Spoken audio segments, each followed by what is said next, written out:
पद्मपादाय कृष्णपृष्ठाय भूतले श्रीमते भक्तिवेदांत स्वामी नित्यनामी नमस्ते सरस्वती देवे गौरवाणी प्रचारिणे निर्विशेषा शून्यवादी पाश्चात्य देश तारिणे। हरे कृष्णा।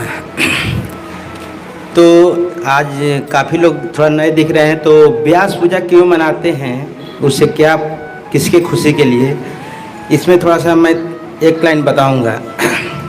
क्योंकि जो व्यास पूजा मनाते हैं ना, ये भगवान के इससे बहुत प्रसन्न होते हैं। जो चैतन्य महाप्रभु हैं इससे बहुत खुश होते हैं व्यास पूजा मनाने के लिए।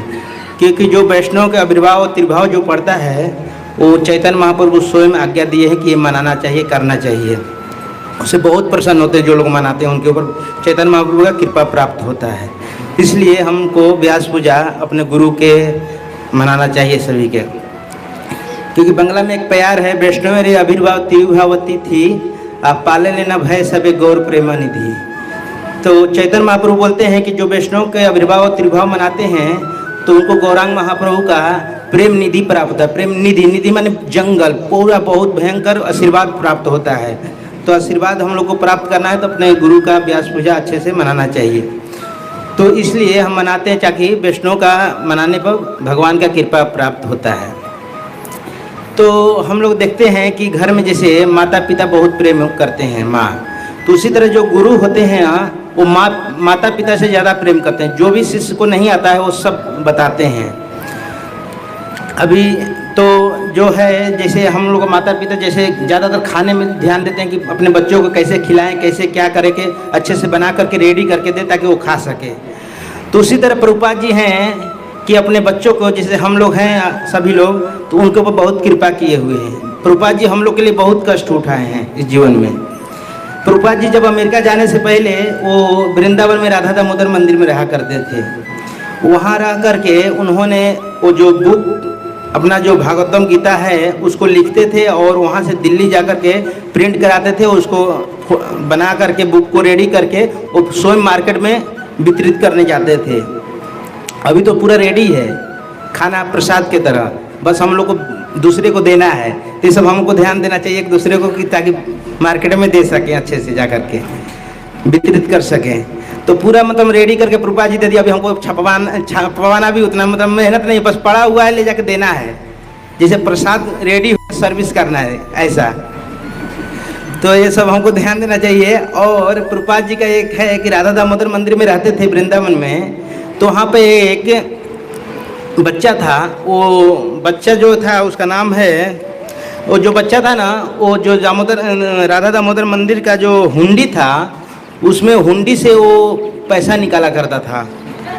तो पैसा निकाल करके वो कुछ ना कुछ, जैसे उसको रबड़ी मिठाई बहुत पसंद रहता था। तो प्रभुपाद जी ने उसको पकड़ लिए देख करके कि वो, तो बोले कि तुम राधा दामोदर जी का हुंडी से लक्ष्मी क्यों निकाल रहे हो।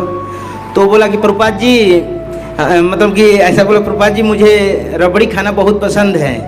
तो प्रभुपाद जी ने बोला कि अगर तुमको ये पसंद है तो अगर मैं तुमको रबड़ी खिलाऊं तो फिर क्या करोगे। तो बोला मैं चोरी करना छोड़ दूंगा।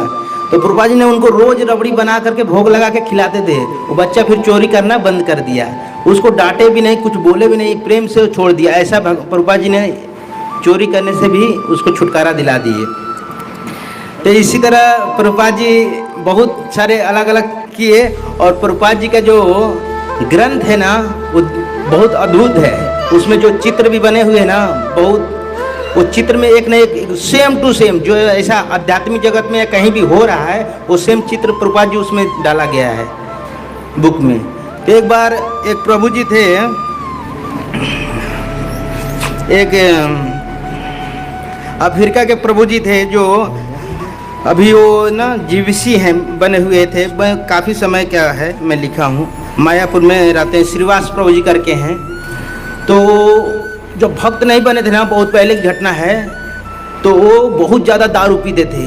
क्योंकि नए नए जब रहते हैं ना, तो अभी हम भी कहाँ से आए हैं, अभी तो यहाँ आके सुधर गए हैं, नहीं तो बहुत जगह। तो उसी तरह वो जो थे ना, इतना दारू, दिन रात, पानी से भी लोग ज़्यादा दारू पीते थे। वो दारू पी करके इसी तरह रात में कभी आना कभी जाना अपने फ्लैट पे रूम में ऐसा करके। तो वो एक दिन दारू पी करके इसी तरह सोते थे, रोज करते थे। एक दिन रात को सपने में यमदूत उनको दिखाई दिए, जो यमराज के होते हैं, तो उनके बाल तांबे की तरह खड़ा होते हैं, कितना भयानक लगते हैं। और वो तो डर के बहुत भयानक, अब दारू भी पिए थे, भागते भागते उस सोसाइटी से बाहर भागने लोग देख रहे हैं, क्यों भाग रहे हैं ये।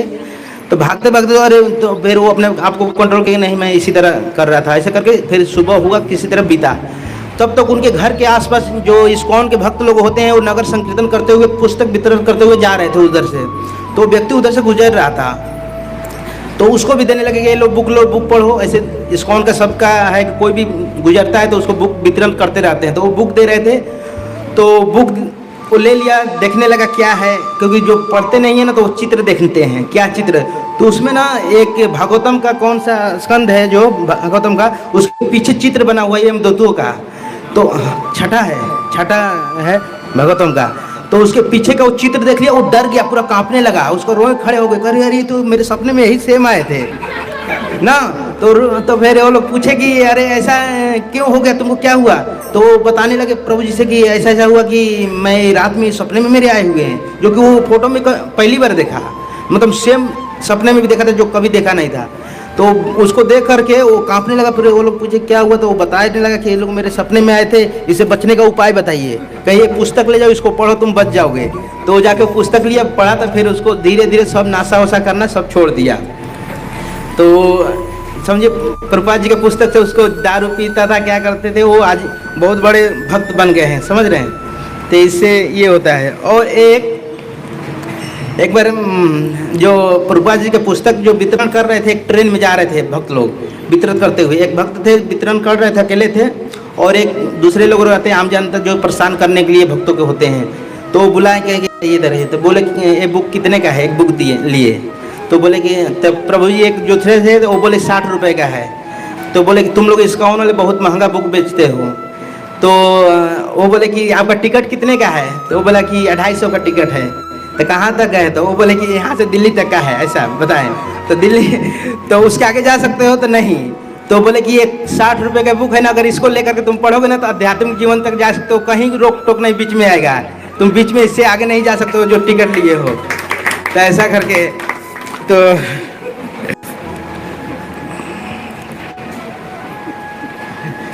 एक और बता के समाप्त करूंगा क्योंकि समय है नहीं। तो एक बार क्या हुआ ना, आजकल देखा जाता है कि घर में लोग जो रहते हैं ना बहुत परेशान रहते हैं, कभी पत्नी से कभी बच्चे से, लोग परेशान होकर के बहुत वो समझ नहीं पाते हैं कि क्या करना है हमें आगे। तो एक आदमी था अपने घर में ही, वो बहुत परेशान हो चुका था, क्या करूं डिसाइड नहीं कर पा रहा था। आंगन में ही आगे पीछे चलने लगते हैं, कुछ घड़ी की कैसे चलता है, तो आगे आगे चलने इधर उधर परेशान हो रहा था, फिर क्या करूं नहीं समझ में आ रहा था। तब तक एक बाहर ही उसके घर के बाजू में पुस्तक बेच रहे थे, इसी तरह इस्कॉन के भक्त लोग। तो एक लेडीज थी, वो जाके पुस्तक खरीद ली थी, दूसरे घर की थी, तो खरीद के लेकर आई। तो उसके जो पिता जो थे ना थोड़ा अलग टाइप के थे, ये सब धार्मिक चीज़ें मानते नहीं थे। तो गीता को उसको छीन लेकर कि ये क्या लेकर आई हो। तो वो बोले कि अरे बुक है, अरे तो इसको घर के अंदर नहीं लाने का, वो बुक को लेकर के फेंक दिए। और जो आदमी परेशान था तो उसके घर में जाके, तो उसके गोद में जाके गिर गया ये बुक। तो गिरा तो वो बुक को ले लिया और बुक को देख करके पढ़ा तो उसमें कैसे जीवन को बिताना है, कैसे पार करना, कैसे परेशानियों में इसके साथ संग्रह करना है, उसके बारे में उसको पता चल गया। और उसको एकदम अच्छे शांति मिला और उसको अच्छे से जो परेशानी से दूर हो गया, अच्छे से सब परिवार के साथ मिलकर के सेवा करने लगा। ये प्रभुपाद जी के पुस्तकों में ये सब खासियत है। अगर कोई मार्गदर्शन भी नहीं करता है ना, अगर पुस्तक मिल गया आपको ना, तो समझिए कि आपका जीवन बहुत अच्छा चलेगा, बहुत अच्छे से बीतेगा। प्रभुपाद जी कहते हैं कि अगर मेरे को अगर अपने साथ देखना चाहते हो तो मेरे पुस्तक को पढ़ो, मेरे पुस्तक को रखो। ये हम लोग को ध्यान देना चाहिए। हरे कृष्णा।